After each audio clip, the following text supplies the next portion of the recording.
सुबह उठते ही सबसे पहले चाय पीने का चलन भारत में ही नहीं बल्कि कई देशों में सैकड़ों साल पुराना है।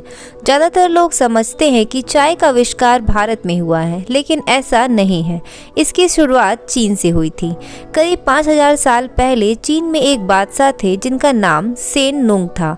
वह हर रोज़ सुबह टहलने के बाद खाली पेट अपने महल के बगीचे में बैठकर गर्म पानी पीते थे। एक दिन वह टहलकर आए और बगीचे में बैठे थे। उनके शेफ ने किसी बर्तन में गर्म पानी रख दिया। बादशाह किसी से बात कर रहे थे कि अचानक कुछ पत्ते उनके लिए रखे पानी में गिर गए। पानी का रंग बदलने लगा और उसमें खुशबू आने लगी। बादशाह ने यह देखा और पानी को पीने के लिए जैसे ही अपना हाथ बढ़ाया तो उनके कर्मचारियों ने मना करते हुए कहा कि हो सकता है कि यह पत्तियां जहरीली हों, पर बादशाह ने किसी की बात नहीं सुनी और पानी को पी लिया। पत्तियां मिला हुआ गर्म पानी पीकर बादशाह को कुछ ताजगी महसूस हुई। बादशाह ने इन पत्तियों की तलाश कराई और प्रतिदिन इन्हीं पत्तियों का उबला हुआ पानी पीने लगे। 6ठी शताब्दी में चाय चीन से जापान पहुंची। धीरे धीरे इसकी खबर यूरोप तक पहुंच गई। भारत में चाय पहले से ही होती थी।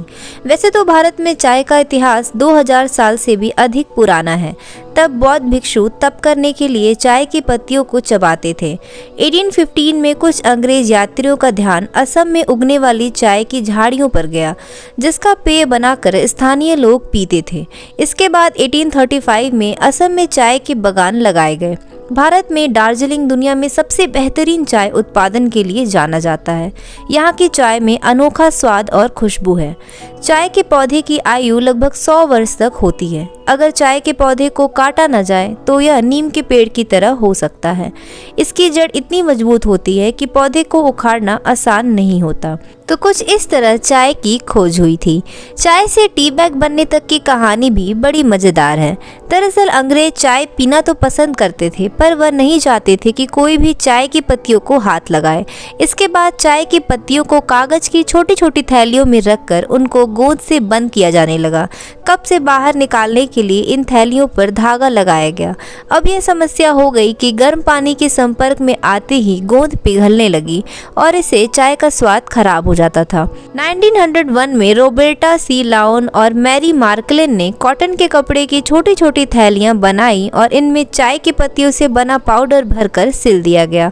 इस तरह उन्होंने पहली बार टी बैग का निर्माण किया और टी लीफ होल्डर के नाम से पेटेंट करवाया। तो इस तरह टी बैग का प्रोडक्शन चालू हुआ। इसके साथ ही रोजगार के नए अवसर खुल गए।